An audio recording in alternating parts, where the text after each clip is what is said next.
Or- Hello, everyone. Juxtaposition here. Hope everyone's enjoying their morning, sipping the Joe in the Mo from their Juxtaposition One coffee cup. Do check the links below on how to obtain one of these handsome mugs. All right. Um, Behind my right shoulder here is Danny Magoo Chandler. This is Danny Chandler, alias Magoo. If you knew him, you'd remember him. This is one of the low altitude jumps that he took. This photograph behind my head, I believe Magoo is 16 years old. He is on a KTM 125, I believe, and he is racing for Mike Collins' motorcycle store that was called Dirt Factory. And Danny Chandler Magoo is wearing a Dirt Factory jersey, and he's flying high at the Policeman Athletic League track in Sunnyvale. That's what we called this track. We called it Sunnyvale. But it turns out it's really Alviso, and it's right next door to Lockheed Martin. Um, Weapons military contractor is next door. The next door neighbor to this is a former city dump for the city of Sunnyvale, and they dump their garbage in Alviso, which is the next door neighbor who took the garbage. I found out 25 years later that this particular garbage dump is on the Ronald Reagan Superfund toxic waste cleanup list for the EPA, Environmental Protection Agency. I wish they would have told us this, then perhaps nobody would have shown up, but probably they would have anyway. The point is, there's an asbestos problem here. There's a lot of asbestos underneath the ground below where Danny Magoo Chandler is riding. He didn't spend a lot of time on the ground. Most of, at least half his race was up in the air. Anyway, I want to tell my story about a tribute to Danny Magoo Chandler that I want to give to him. Is that I've met a lot of extremely talented, world class, known, renowned people in my life. Just to give you some examples, I met George Shultz when he was Secretary of State for Ronald Reagan. He had been the president of the Bechtel Construction Company, which is a military construction firm, right? Like Brown and Root, Halliburton, Bin Laden's family construction company. Anyway, I met him. I met Caspar Weinberger, who was department head of Secretary of Defense at the time. I met Phil Harris. He was a dancer, singer, orchestra conductor, comedian for Jack Benny on CBS radio and television. Met him. Met some other luminaries. Met Zsa Zsa Gabor. She was a good snappy dresser. I'll say that for her. I met Johnny Cool, who played Johnny Roselli in a film in Hollywood. Henry Silva. I had perfect teeth, perfect hair, perfect tan. Just like Ronald Reagan, he had perfect teeth, perfect tan. Also, Ronald Reagan, met him, met Henry Silva, who always played a bad guy in Hollywood films. Spent almost 4 hours with Henry Silva at a wedding at the Round Hill Country Club in a private home at a wedding. All right. Anyway, he was certainly a Hollywood actor. Ronald Reagan certainly meets the definition of Hollywood actor and has a star in Hollywood Boulevard himself. Yes, he did. But of all the people I've met, including college professors who clicked with me, and PhDs in chemistry, and Department of Energy world class status Dave Gregg, Michael Chatfield, spy pilots for the CIA, Ed Yielding, even though he was a colonel in the Air Force. The reality is he worked for CIA. He had nothing to do with the Air Force. That was the cover story. Being, yeah, I mean, he started out in the Air Force, but once he went into the spy business, aka reconnaissance and terrorism business, he ceased being involved with Air Force matters. He used Air Force bases, but he reported to Lockheed. Lockheed was his boss. If you're in the technical surveillance business, trace, track, and targeting, you work for Lockheed, either directly or indirectly through a subcontractor like Raytheon Missile Guidance or Bell Nokia Labs or TRW or Hughes Space and Communication Satellites. You work for Lockheed, all right? Even though you may think you work at Boeing or McDonnell Douglas Boeing or Bell Helicopters Boeing, you work for Lockheed. All right, so the high-flying Magoo here, I met him in 1973 in the wintertime. I believe it was December 1973. I believe he was 14 years old. I was 15 years old. I had heard rumors about this kid from Forest Hill, California. I had no idea where Forest Hill, California was. Very few Californians know where it is. Very few people live in Forest Hill, California. It's above the Auburn Ravine, above the gold mining town of Auburn in Placer County, north of Sacramento, about 45 minutes to, I think if you drove from downtown Sacramento, where the state capital is, it would be over an hour drive to get to Magoo's trailer park.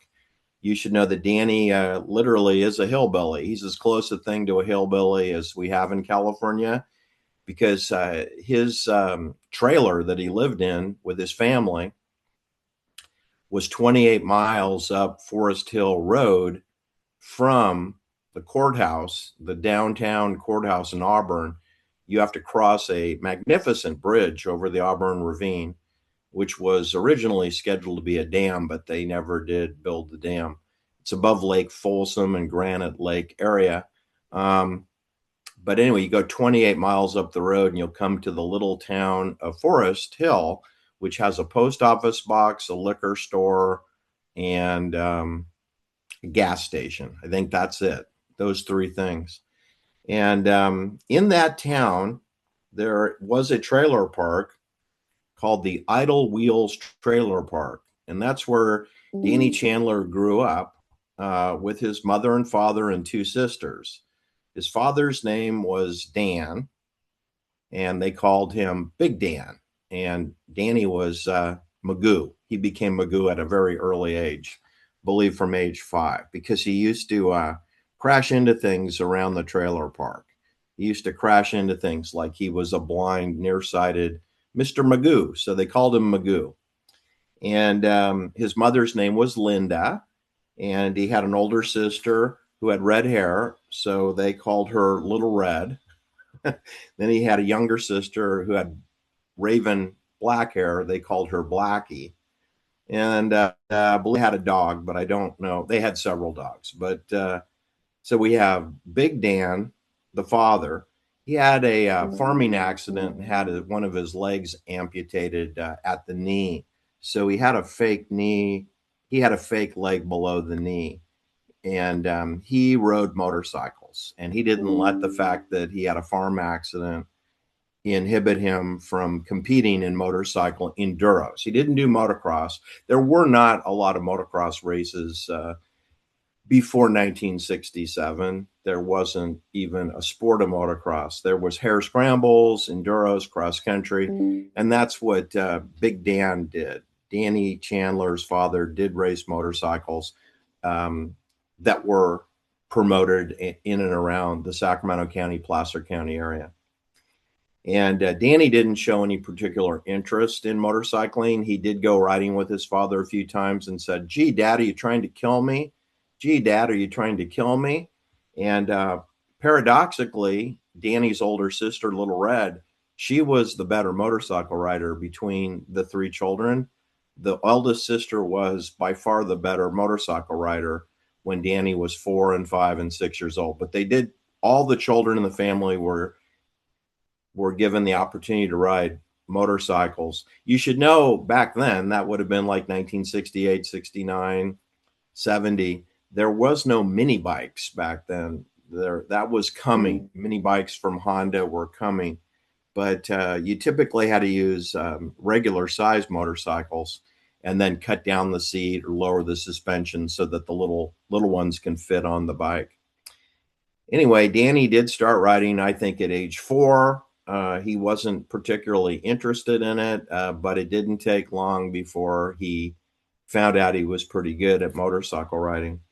Like I said, they lived 28 miles from a really small gold mining town called Auburn, and they were up at Forest Hill. Now, very few people live up there, and the houses are not close together, and there's just tens of thousands of acres of mining area, mining roads, fire roads, and quarries that were dug in the search for gold back in the 1800s.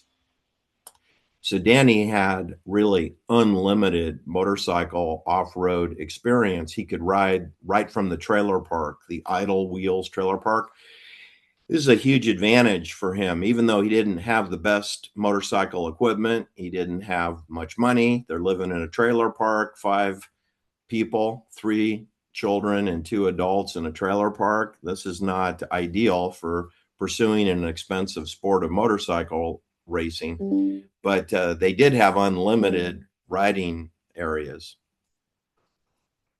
And no one's going to call the sheriff on you. And anyone who does call the Placer County Sheriff, it's going to be 90 minutes before they respond because they have to go up a 28-mile road. They're probably not in a big hurry to get up there. There are very few people who live in Forest Hill. You know, maybe there's 100 people live up there. Maybe there's 200. I could be wrong. Could be 200. But the homes are tucked in behind Ponderosa Pines. They're not next door to each other. There's no housing developments up there. It's Mosquito Ridge Road and Forest Hill Road and the Tahoe National Forest. And by the time the sheriff deputies arrive, the criminals would be long gone, right? So from a motorcycle point of view, it's ideal because no one's going to get you in trouble. Like where I lived in Oakland, California, I was always mindful of not making too much noise and be really respectful when riding near other people's houses so they wouldn't call the police on you.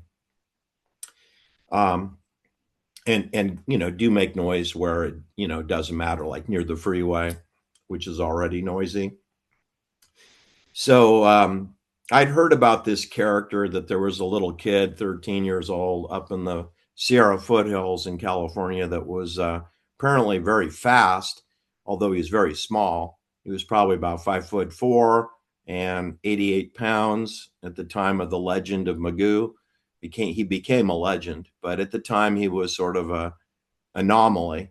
And I heard about him, but I did this transition in my life. I started out in Oakland, California. I was at an all-boys private Catholic academy, and my parents moved. I was the eldest of 5 brothers, so my parents did the math on that. It was going to be very expensive to send all 5 boys to the private school. Our public school system where we lived was not good.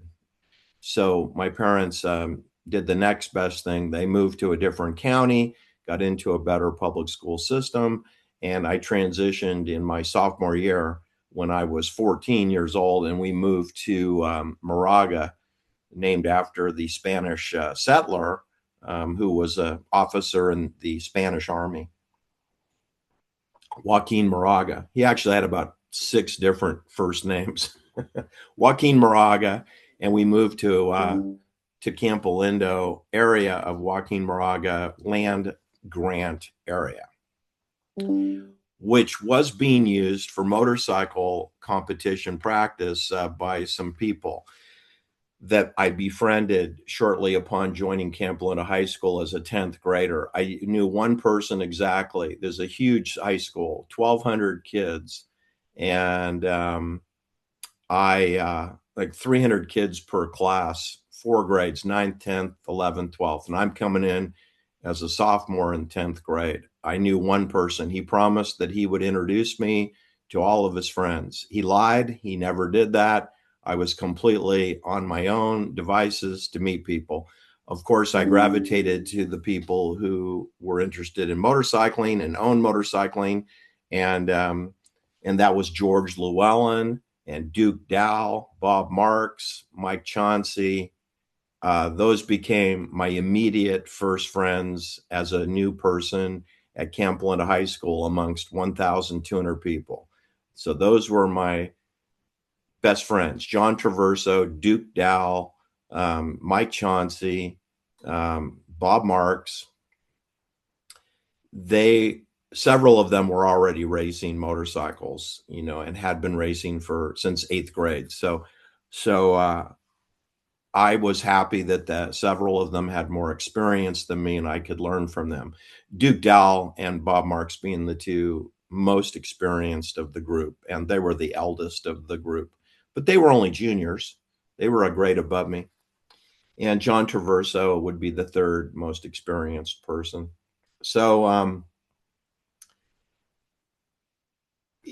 it started raining, and George Llewellyn, who had an older brother, Norm, who had a broken leg, he invited me to go race at Dixon, which was a fairly nearby racetrack for us. Nearby meaning it's going to take almost an hour to drive there. I think it's going to take an hour drive. And it's technically called Argyle Park, and it was torrentially raining.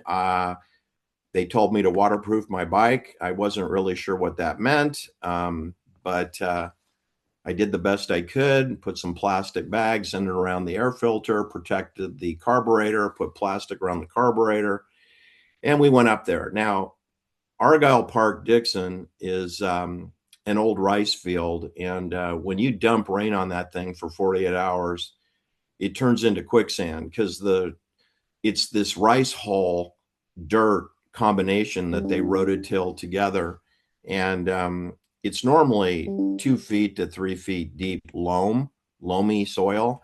But when you dump water on it for 2 days, which had been, you create these big vast lakes and ponds that you don't know how deep they are. They might be 3 feet deep or 4 feet deep in some places, but the mud is more like quicksand. Anyway, long story boring, I entered the 125 class. This young boy was 14 years old. He was there on a CZ 400, which is a adult big man's bike, and he was like maybe 90 pounds, and he was 14 years old. And I couldn't believe a kid that age could be on the biggest, baddest, most powerful motorcycle. The reason he had a CZ 400, Czechoslovakian bike, was because Brad Lackey, our local hot shoe, the best rider from Northern California, was Brad Lackey, and he was a national champion at age 20. And he rode a CZ 400, and that's why Danny Magoo Chandler's father, maneuvered some way, traded, bartered. They didn't have the money to buy that thing new, so they got a used CZ 400. And then his mother cut the seat down so that he could fit on it. Then his father put a milk crate next to it so that he could stand next to him at the starting line. And basically, Magoo just put the bike in 4th gear, dumped the clutch, and rode the whole race without shifting. He just kept it in 4th gear. I'd never seen anyone ride around in 4th gear all the time. 4th gear is, you could go 70 miles an hour in 4th gear. And we have a lot of hairpin turns on that track, and a lot of mud holes, and a lot of jumps. And Magoo's going around the track between 30 and 70 miles an hour in quicksand, if you can imagine. And he didn't weigh much, right? So it was like the motorcycle's riding itself, and he's just hanging on. And he couldn't sit down because he was too short. So he was standing the whole time, which was good style. He learned how to go around the corner standing up because he couldn't sit down and reach the foot pegs. Anyway, I watched him, and then eventually, he went from first place, then he'd fall, and then his father would run across the quicksand and pick him up, and he'd go back to 12th or 13th, and then he kept going to first place, to 15th, to second, to 20th, to first. He was doing this yo-yo act, and eventually he got stuck in the mud, and I ran over and helped him with his father. And the comedy was his father's artificial limb fell off while I was helping extract Danny from the quicksand. And so I befriended Big Dan. Big Dan was appreciative. I picked up his leg, handed it to him, and we helped Danny get going again. I think Danny finished like 4th place or something in a race that he was clearly the fastest person by far in that race. but he fell down, or got stuck in the mud and couldn't extricate himself. So in my race, I did something kind of similar to Danny, although I didn't ever lead the race. I got stuck in the mud and had to get going again. I wasn't alone. Everyone was having that problem. But then my bike just cut out because of the water going through those big ponds. My bike just quit and it wouldn't restart. So I DNF'd, did not finish.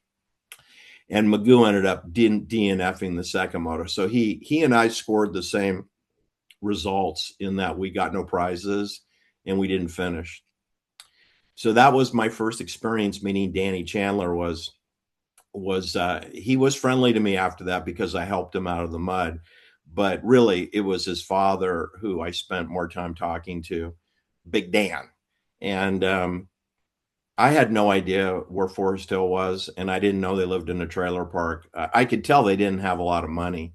But this kid was like Mozart. He was not like the other people at the track. And we had, adult people, people 24, 25 to 35 years old racing motorcycles. And when you're just a young teenager, you think those are adult supervision. And you saw that this kid who's 14 years old, just turned 14, his birthday was in October, and he's so talented and he can go around corners in fourth gear that most people are in second gear, and he's 2 gears higher than them. You just knew that this kid was going to add up to something. And of course he did. This is in 1973. He went on to have a professional career in motorcycle racing, and he won the biggest races in the history of our sport. This was Danny actually before I met him. He was on a 100cc Steens with a Hidaka Super-Rat engine. I had a Hidaka Super-Rat, which is a bike not different than this one. It's a little bit taller bike. This was kind of a quasi mini bike. It's not quite a mini bike, but it's sort of a mini bike. And Danny Chandler had one of those, which he raced in New Helvetia. New Helvetia is Sacramento, right? New Switzerland. This was Danny when he got a 125 Elsinore. I got a 125 Elsinore when Danny got one also, except he was riding his about twice as fast as me. He was expert in this picture. He was falling down a lot. You see his handlebars are actually bent. His left handlebar is bent down because he had just crashed. This is Danny Chandler being cut off. I'll post these pictures that are not as cropped elsewhere. This was Danny Chandler winning the 1982 United States Grand Prix race in Carlsbad, California, in North San Diego County. This is Danny Chandler winning the 500cc national race, facing backwards because the week before he was disqualified for riding backwards on the racetrack at Saddleback Park. This is Danny Chandler going sideways, winning his heat race in the Rose Bowl in 1983. This is Danny Chandler on Mako at Sears Point Raceway, out of control, full throttle, schooling everyone. This is Danny Chandler winning the 1982 Carlsbad Grand Prix. I was there and I won $40 in a bet I made with him winning the Carlsbad Grand Prix. This is him. And he won it in convincing fashion. That year, 1982, was the best year of Danny's career. He won this race in June 1982. He won it definitively, dominantly. And the best riders in the world were in that race. And he raced like they were novices, even though they were world champions. There were multiple world champions in that race, and he schooled them. He lapped the field up to sixth place. All right. He lapped the field up to sixth place, and sixth place was Brad Lackey, his hero. And he deliberately on purpose refused to pass Brad because he didn't want to lap his hero. Otherwise, he would have lapped up to fifth place. Do you see the paradox here? The guy is so much better and faster than everyone else. Then he went on to win to Germany and represented the United States in the Trophies to Nations race. It's 2 motos. He won both motos. It's 250cc. The next week they go to Switzerland in the big bike 500s class, and they raced twice, and Magoo won both motos on that rocky course. So now he's won 4 for 4, never having done in the history of motocross racing. No one had ever dominated all the races of the Trophy de Nations series. So it was a hillbilly from Forest Hill, from a trailer park, who dominated the world. And again, multiple world champions in all four of those races. And Danny Chandler convincingly won 4 for 4. Then he was asked and invited to enter the ABC Wild World of Sports Superbikers competition, which had just started the year before in 1981.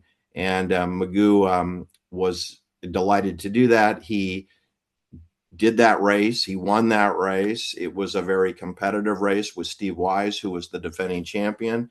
I think it was a twice defending champion. ABC started that race 1980. Steve Wise won 80-81. It combines road racing, where you go over 100 miles an hour on asphalt. Then you go on to what's called flat track, dirt, with no bumps, making these big wide turns. Then the motocross section was 4/10 of a mile. It's really a fire road section that they called motocross, a bumpy fire road on a 2-mile course. So the motocross portion, which Magoo was the best rider in, only represented 4/10 of a mile, or, under 25% of the course length. And Magoo still won, despite the fact that he was kind of out of his element. But Magoo was one hell of a rider, as all the racers who were invited to do that race were all national championship riders. And of course, Magoo hadn't won a national championship, yet he was the one who won the race. And I will post a video of that, along with some other snippet clip videos, that you can better understand the talent of Danny Magoo Chandler. But my friends that I was racing and riding with in Oakland, California, were Steve Brewer, Chris Brewer, Bobby Brewer, Tommy Denton, Randy Denton, Kevin Rockwell. And when I came back and told them about Magoo, they were very skeptical. Chris Brewer even said, well, I can take that little Peckerwood. And then that was the beginning of a comedy act, because the fact of the matter is that nobody could touch Magoo. Now, Chris Brewer ended up crashing into Magoo before the race started once at a track, and Magoo lost his spleen, had to be taken to the hospital and remove his spleen, courtesy of my dear friend Chris Brewer, who, of course, made an enemy out of all Magoo's fan club, which is in the hundreds of people, worship Magoo, and, of course, hated Chris Brewer. But Chris Brewer would continue to race with Danny Chandler for many years, until eventually Magoo was hired by Team Honda, and then it was game over, because once Magoo went with Team Honda, he hit the big time, and the equipment was really good. It didn't break, and Magoo was known for either winning, crashing, or the bike breaking. Those are the three outcomes. He either won, the bike broke, or he crashed out. All right. That's my tribute. Enjoy the video clips below, and enjoy the majesty and artistry of Danny Magoo Chandler. He truly was one of a kind. He had a 10-year career. It ended when he won a heat race in Paris at the Paris Supercross, and he was blinded by the strobe light of a photographer who asked him to do a no-hander after the race, which he did, and then the strobe light blinded him. And this caused Magoo to hit a hay bale, flip, break his neck, become a quadriplegic at age 26. It was in January 1986, right? So that was 13 years after I first met Danny Magoo Chandler. 13 years later, he was a quadriplegic. He died at age 50 due to the complications of being a quadriplegic in Yuba City, California, which is not far from Auburn, the gold mining town. And of course, Yuba City is in Sutter County. Johann Sutter, it's part of New Helvetia. So Danny Chandler was born in Sacramento, lived in Forest Hill, died in Yuba City, Sutter County. He was always a product of Johann Sutter, Switzerland, even though he was dirt poor and lived in a trailer park. When he had the Honda contract, he did buy a beautiful home, but it was in Forest Hill, so they don't really have any super duper mansions up there. But he did buy a home with a jacuzzi and a swimming pool, and bought a home for his parents with the money that Team Honda He raced for Team Honda for 3 years. He was very well paid. He was the fastest rider they had. He wasn't the winningest rider they had, but he was most definitely the most famous and popular rider they had, with Roger DeCoster being the manager at the time. So enjoy the video, and we'll see you in future videos. Take care now. Uh-oh.